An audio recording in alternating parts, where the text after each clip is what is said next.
Hey everyone, my name is Shanice and welcome back to my channel. Today I'm doing one of my favorite videos on my channel.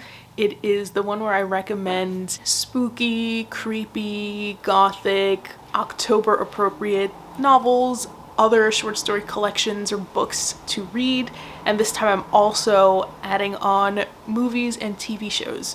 I love October. I love Halloween. The older I get, the more I love Halloween and the atmosphere. And I've already sort of started my own challenge because it is about midway through October. So first I'm going to talk about some books, then I'm going to move on to the TV shows and films. And it's kind of a mix of things, books that I have read, that I'm just recommending, some books that I also have read but want to particularly reread this month, other books that I haven't read but hope to read this month, etc. And then same for some of the movies and TV shows. So let's begin. I will start with actually the book that I am currently reading. So this one is not necessarily creepy or spooky, so you might be thinking, okay, why are you recommending this one then? Well, its source of inspiration and what it is sort of playing off of is Frankenstein by Mary Shelley, which, I mean, I might as well recommend. It's one of my favorite books. I believe in a previous year I had recommended that one, so I didn't want to necessarily recommend it here, but you know, that is always a given. Please, if you haven't read Frankenstein, read Frankenstein. But this book is called Frankenstein in Baghdad, and it's by Ahmed Sadoway. And this is an Iraqi novelist, and this was translated from Arabic to English by Jonathan Swift. Jonathan Wright, not Swift. Obviously, that is the name of an author. So, no, Jonathan Wright did the translation. I don't actually know too much about this. I am only about this way through, but it is set in American occupied Baghdad, and one of the characters, his name is Hadi, and he is a junk dealer. We meet him in the first chapter by way of an older woman, and Hadi is her neighbor. He lives like in the corner adjunct space of the woman's house, and so he's a weird kind of character throughout the city of Baghdad, and he seems to find body parts and is interested in creating and compiling a new creature out of these said body parts. Soon though, that created figure starts wreaking havoc, and a few mysterious murders start to trickle into Baghdad. So I don't know if this is a straight up horror. This seems more, I mean, I know aside from the creature that is being created out of body parts, seems more realistic so far from what I'm reading. It's almost like a linked short story collection. Again, I'm only this way through. I'm liking it so far. Yeah, it's an entirely new perspective on Frankenstein, and I'm guessing that some of what Sadoway is going to be exploring is the source of violence, the legitimacy of some violence over other violences, and also, is evil created? So if this monster is made out of evil, is a result of evil and a result of violence, how can we fault it for then turning violent? Or if a lot of violence is done onto it, is it really its fault that it then takes it out on its oppressor? I feel like that's where this is going, but maybe it's weird to recommend a book that you're in the middle of, and not even in the middle of, but you've barely gotten a good chunk of a way into, but yeah, I'm gonna do that here, and hopefully this becomes a new favorite. And so next I am going to recommend a series that I just finished this past weekend. There are 4 official books that are part of the series. That series is The Cemetery of Forgotten Books by Carlos Ruiz Zafón, and all of my editions were translated to English by the illustrious and incredible Lucia Graves. from Spanish to English. So I'm just gonna hold up a copy of book 4, which is the best in the series. Humbly, I say that.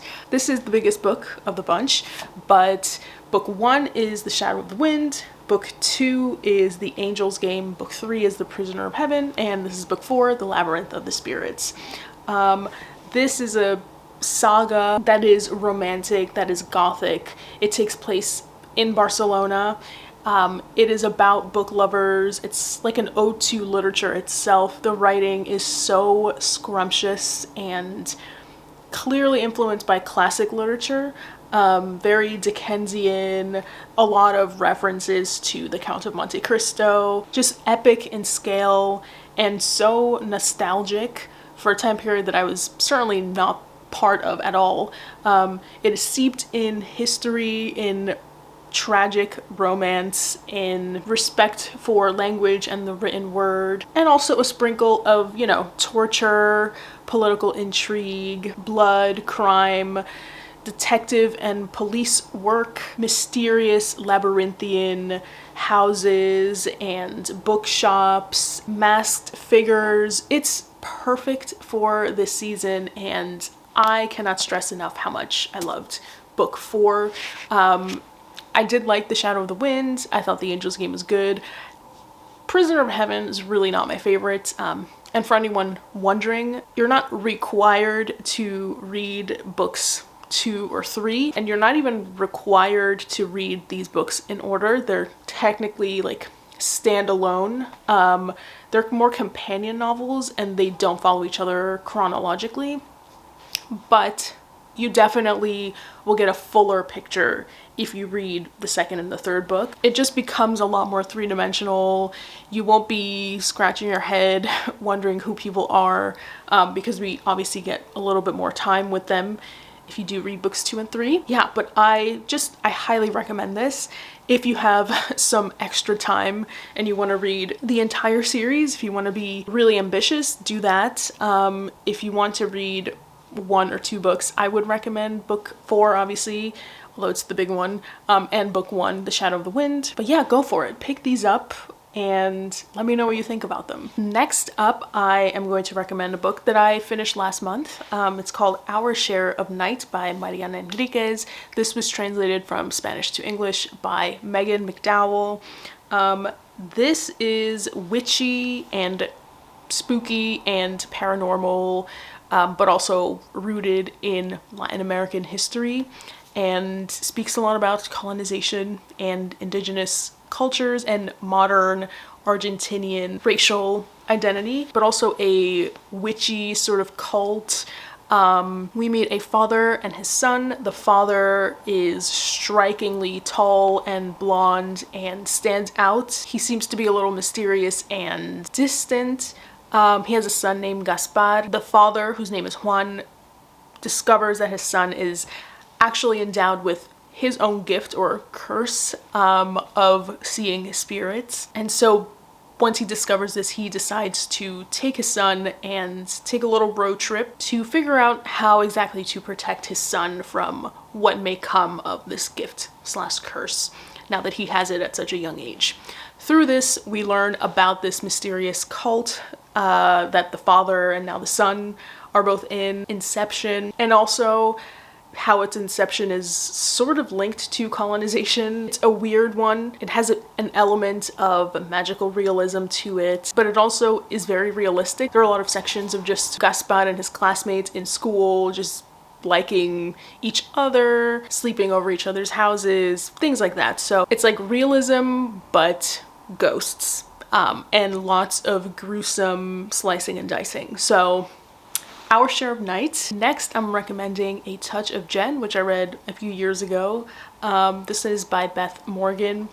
This one is about a couple, Remy and Alicia. Remy had this ex-coworker whose name is Jen, whom they're both sort of obsessed with. They find her really pretty and really attractive, and they like sort of invite that kind of fantasy into their personal lives, if you know what I mean.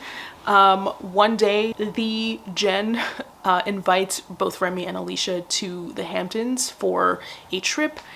both Remy and Alicia go, and weird things start happening to them, particularly Alicia, and they start escalating and escalating. This is psychedelic horror. It is millennial. You also need to suspend your disbelief by the end of it. I don't think it's a book for everyone. I personally really liked it, but just be open to genre bending and things not fully making sense. But it is very quirky and does get a little horrific and haunting at times. The next book is one that I bought late last year, and I'm really hoping to get to this one this month. This sounds really, really fantastic. So this one is called Sphinx, and it was written in the early 1900s by Enrique Maximiano Coelho Neto, which is certainly not the correct Portuguese pronunciation, and this was translated by Kim F. Olsen from Portuguese to English. Here is the overview. At his boarding house in Rio de Janeiro, the Englishman James Marion is seen as handsome but eccentric. Then another boarder learns Marion's secret, a fusion of a female head and a male body. Marion is a creation of a surgeon with occult powers. Despite his wealth and mysterious abilities, Marion is unable to live fully as either a man or a woman, traveling the world in order to repress his sexual desire and withdraw from society. Sphinx explores the binaries of science and magic, body and spirit, male and female, attraction and horror, presenting a sexually ambiguous protagonist with sympathy. Ornately descriptive, this 1908 neo-Gothic novel exemplifies the era's taste for the sensual and the fantastic. With echoes of Mary Shelley's Frankenstein, it stands as a classic of Brazilian science fiction. Amazing, amazing summary. I really hope that this book lives up to that, because that just sounds wholly new. And I love that this has been recently translated, and I haven't heard too many people talking about it. This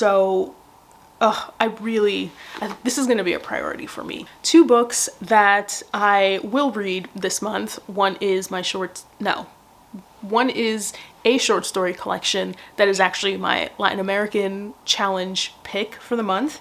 And that one is called Tierra Fresca de su Tumba, and that is by Giovanna Rivero. These stories are described as combining contemporary horrors with ancient horrors, and is set to be in the realm of the Gothic, as well as folklore and science fiction. So already I'm in.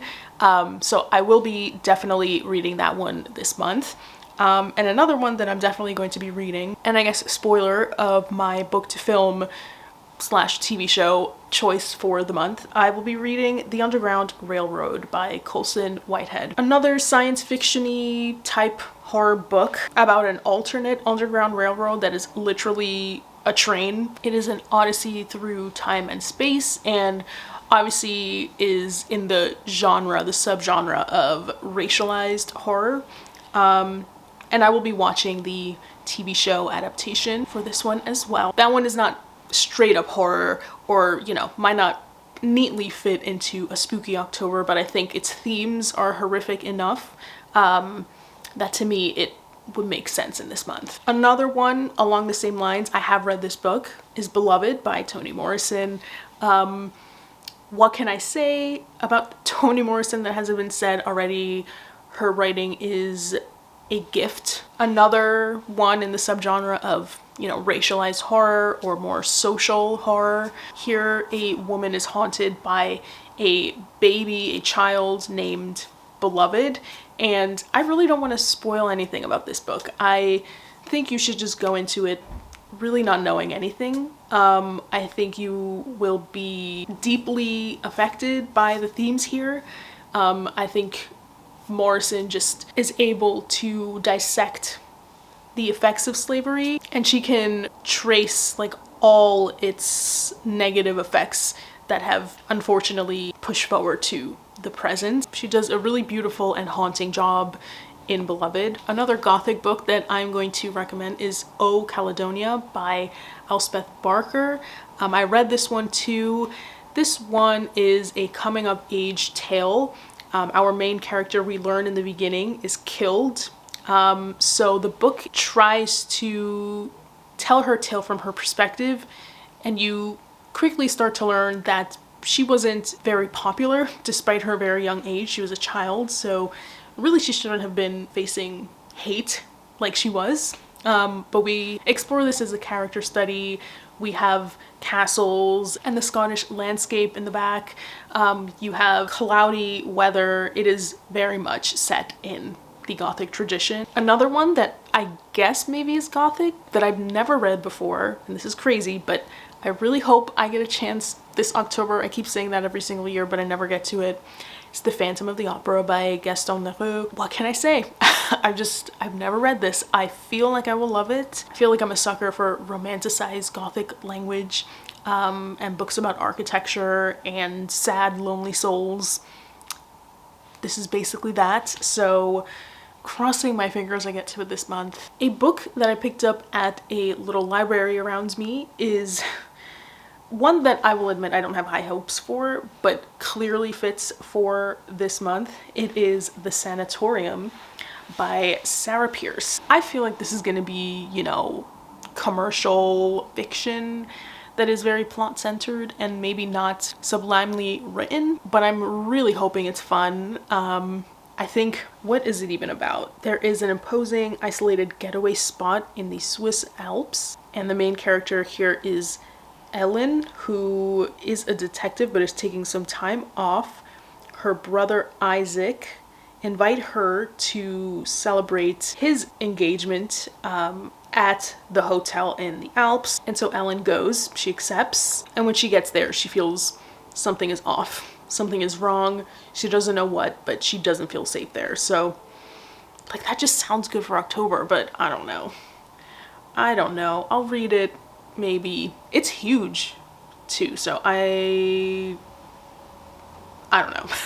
Another book that I recently read that I loved is The God of the Woods by Liz Moore. This is more like detective fiction, atmospheric thriller than straight up horror, but I love that for October. Those are the kinds of stories that I like reading that spook me out the most because they feel the most realistic to me. We have camp, we have class divisions, we have a bunch of mysterious people that each could be worthy suspects in the suspicious disappearance of the daughter of the owner of the camp.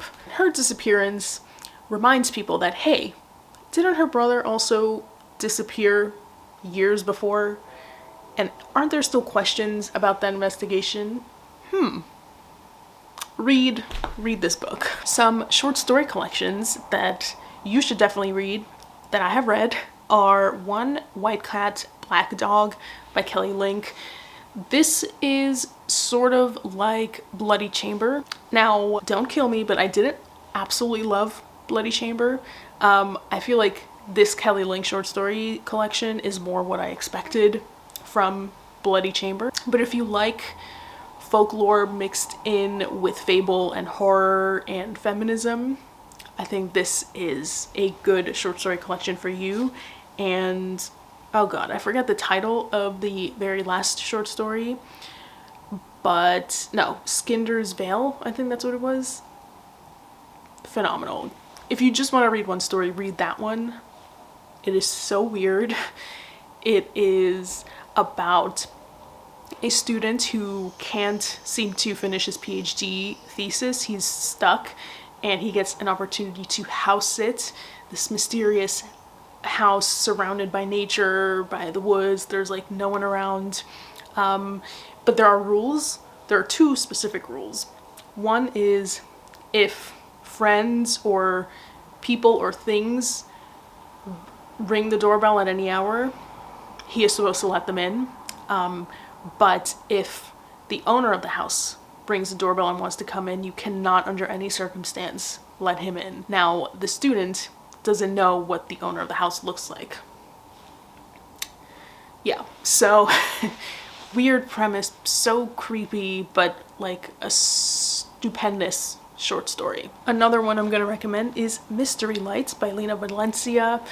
This one is more traditionally told, takes less experimental risks than a short story collection like Kelly Links.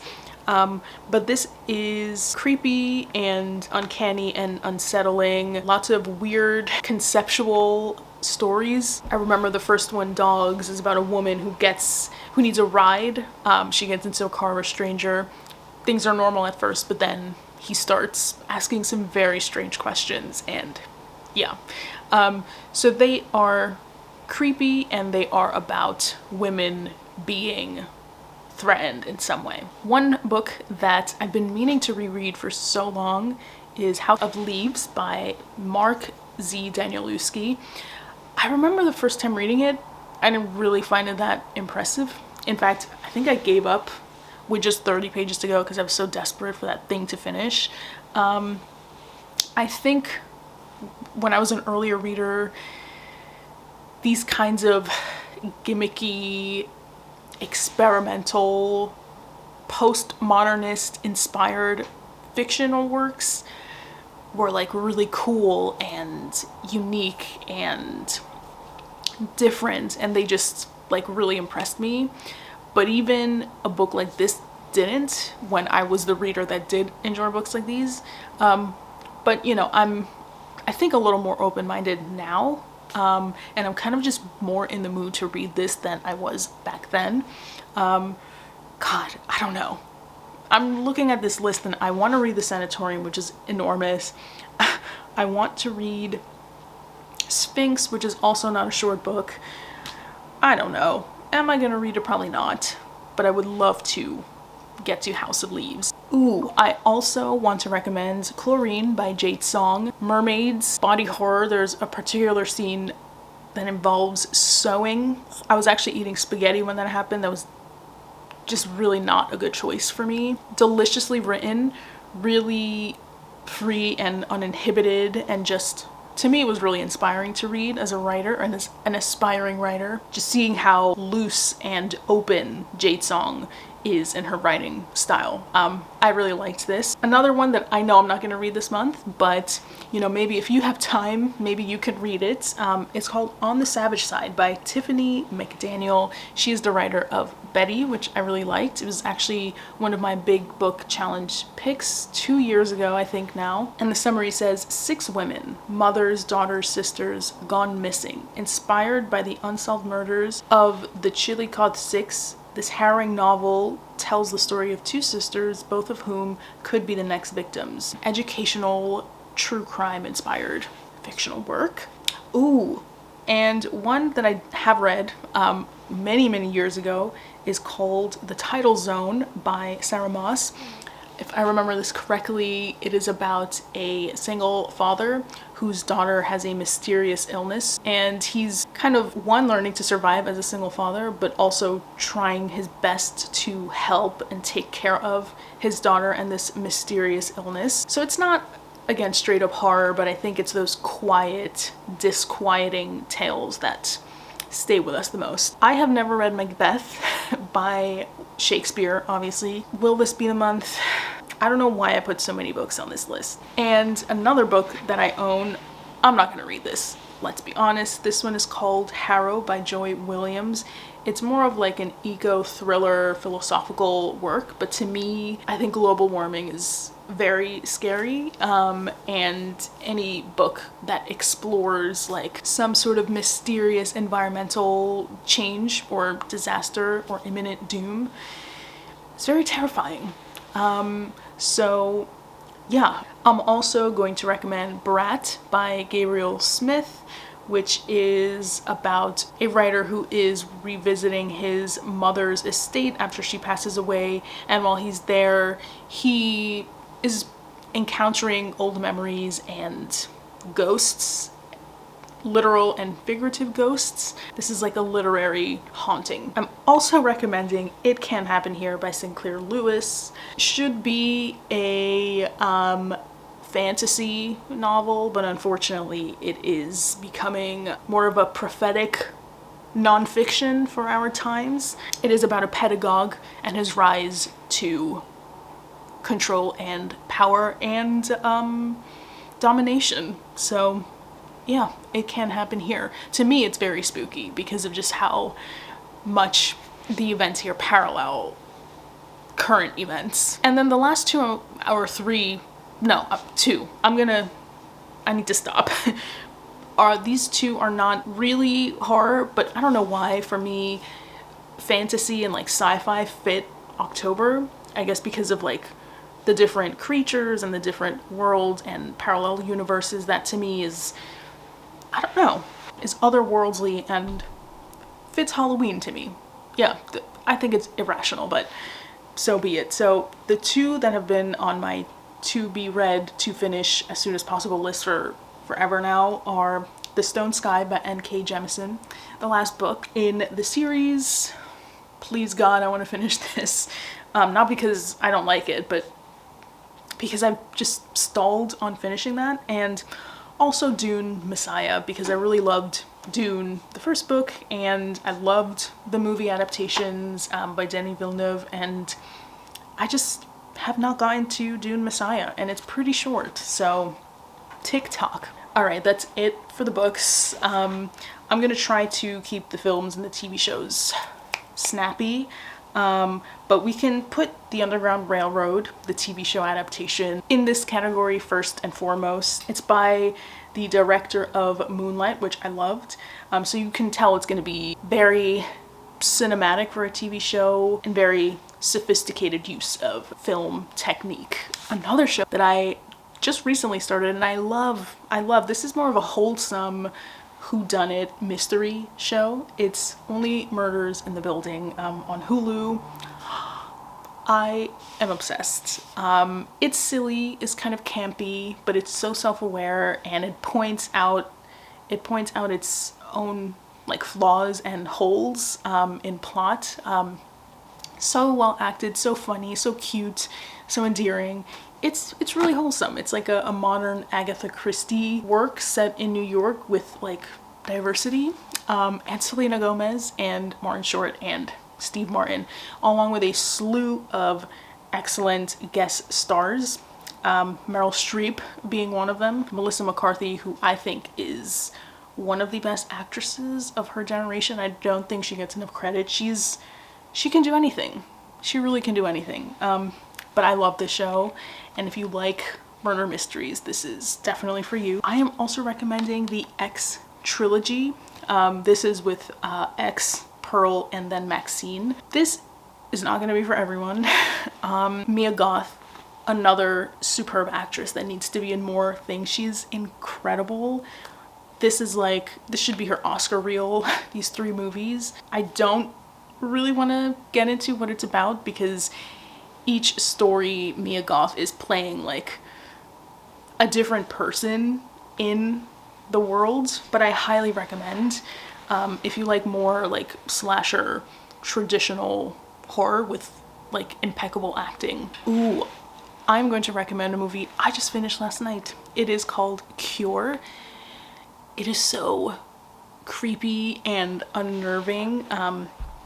We meet a detective who is investigating these suspicious crimes where the victim's throat is slashed in an X. The one thing that these crimes all have in common is that the suspect of each of the crimes is found nearby, and that person does admit to the crime. They have no idea why they committed the crime. Soon, with more investigating, the detective starts to link all of this to this mysterious guy who is in town, who has severe amnesia, who seems to be orchestrating this. This is a psychological thriller, but also a kind of detective police procedural, sort of. But it is so disquieting and weird. Like, I'm still that last shot. One of my favorite movies of the year that I saw is Memories of Murder, another detective police procedural based on a true serial killer in South Korea. Yeah, this is not a satisfactory murder mystery, so maybe if you want that in your stories, you're not gonna like this. It's not wrapped up nicely. You don't really get all the answers here, but you do get obsession and passion and crime, but also societal intrigue. It is masterful. I really highly recommend. Another one I liked, this is a film adaptation of the book Leave the World Behind. I didn't love the book, but I love the movie. Another like eco thriller kind of story where just odd things start happening, creatures start acting weird, more questions are raised than answers are given. But I just thought the movie really did a fantastic job of rendering that mystery, disconcerting atmosphere that the book tried to have that didn't totally succeed with me. The film managed to capture that. So I do recommend this more than the book. Civil War, kind of like It Can't Happen Here, the book Civil War is just, there are so many points in this film that are uncanny when you compare them to what's happening now. It's scary to think about how society is going. I feel like people have lost their minds. I feel like everyone has gone cuckoo crazy and no one is like rational or using their logic and reasoning skills anymore. Everyone is so extreme, and yeah, this wowed me. It was polarizing. I don't know why. I guess the violence, it is very violent, so I will say that. And Kirsten Dunst, another star of her generation. And then some personal to be seen this month that I have not watched ever but want to. One is Scream. How embarrassing is it that I was born in the 90s and I have never seen any Scream movie at all? So I want to see the first one at the very least. So Scream is number one. The Dead Don't Die. Now that I'm watching Only Murders in the Building, I feel like I have just ignored Selena Gomez, even though she's my age. She deserves so much more attention, and I love the choices that she's making more recently in her career. So I feel like her like sense of humor is gonna shine through in The Dead Don't Die, so I want to watch that, and I normally don't watch too many zombie things. Another one is Bodies, Bodies, Bodies. As long as the slashing is comical, I think I can handle it. Oh, Trick or Treat is happening. I'm gonna watch that on Halloween. A new movie that has actually gotten terrible reviews, but I love Julia Garner, is Apartment 7A, which is, I think, a prequel. No, not a prequel, but a companion story to Rosemary's Baby. I think it's one of the neighbors in the apartment. I don't know. I also don't have Paramount Plus, Peacock, whatever it is, but I can find a way to watch it. Oh god, and this one I feel like is going to be more of a hate watch. It's going to be more funny, like watching The Room or something. This is The Deliverance. If you know, you know what scenes people are talking about with this one. It looks pretty terrible. It supposedly is based on a true story of a woman who claims her house was haunted, but it just seems like the filmic execution was not the best. And then if you've never seen Krampus, which is a Christmas horror movie, just go and watch it. It is very fun. Not like exceptional art house cinema or anything, but it is fun and campy and you'll enjoy yourself. And lastly is The Killer, the David Fincher film. Obviously I'm more of a murder, mystery, serial killer, true crime type of watcher. I like those kinds of thrillers because those actually scare me. Ghosts and things don't really. But David Fincher is like incredible at those kinds of movies, and Michael Fassbender is in this, so I think I will watch it. That is it. Those are all of the things that I want to read, that I want to watch for the rest of this month. I only have like 2.5 weeks, so clearly I'm not gonna get to all of this, but hopefully you found something to latch onto that you want to read, that you want to see. And yeah, I hope you enjoy the last few weeks of October and you have a fantastic Halloween if you celebrate or just enjoy this spooky, chillier atmosphere that I also love. And yeah, thank you so much for watching, and I will see you all next time. Bye.